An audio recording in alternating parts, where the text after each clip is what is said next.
Kí ló ń ṣẹlẹ̀ sí Adébáyọ̀ Sálámì tí gbogbo wa mọ̀ sí Ọ̀gá Bello? Kí ló ń ṣẹlẹ̀ sí o? Mo lérò pé gbogbo yín mọ bàbá tó ń jẹ́ Ọ̀gá Bello. Òun ni bàbá Fẹ́mi Adébáyọ̀, òun ló bí Fẹ́mi Adébáyọ̀. Ọmọ bíbí inú rẹ̀ ni Fẹ́mi Adébáyọ̀ jẹ́.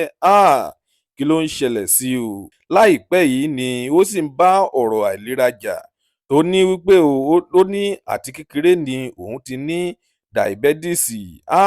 Kí ló wá ń ṣẹlẹ̀ sí báyìí? A kò mọ̀ nǹkan tó ń ṣẹlẹ̀ sí i, ṣùgbọ́n Ọlọ́run adẹ́dá kò ní jẹ́ kí nǹkan kan kí ó ṣẹlẹ̀ sí i o.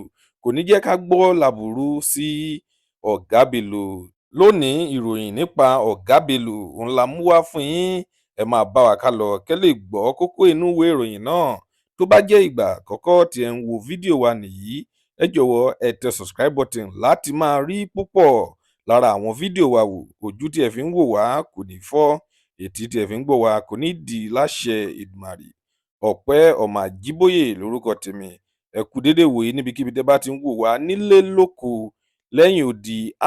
Ìròyìn tẹ̀ wá lọ́wọ́ lénìí wípé Ọ̀gá Bello ó ṣe ọjọ́ ìbí níbi ọ̀sẹ̀ méjì sẹ́yìn, ṣùgbọ́n ìròyìn rẹ̀ ṣẹ̀ ń tẹ̀ wá lọ́wọ́ ní báyìí. Ó ṣe ọjọ́ ìbí ní bí ọ̀sẹ̀ méjì sẹ́yìn níbi tí àwọn ọmọ rẹ̀ níbi tí wọ́n ti post rẹ̀ sí orí ìtàkùn ayélujára wọn Instagram. Fẹ́mi Adébáyọ̀ ó pẹ̀lú àwọn ọmọ tí ó post rẹ̀ sórí ìtàkùn ayélujára rẹ̀. Kí ló ń ṣẹlẹ̀? Lónìí a kò ní rí jù báyìí lọ lórí ìròyìn Ọ̀gá Bello. Ẹ gbìyànjú láti kọ happy birthday in arrears fún Ọ̀gá Bello àti wípé kẹ́dẹ̀ fi àdúrà kan ránṣẹ́ sí Ọ̀gá Bello.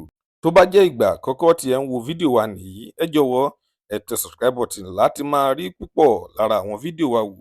Ire lójú gbogbo wa ó máa rí o. Ó tún dọjọ́ mi, ọjọ́ rẹ̀ ó dàbọ̀.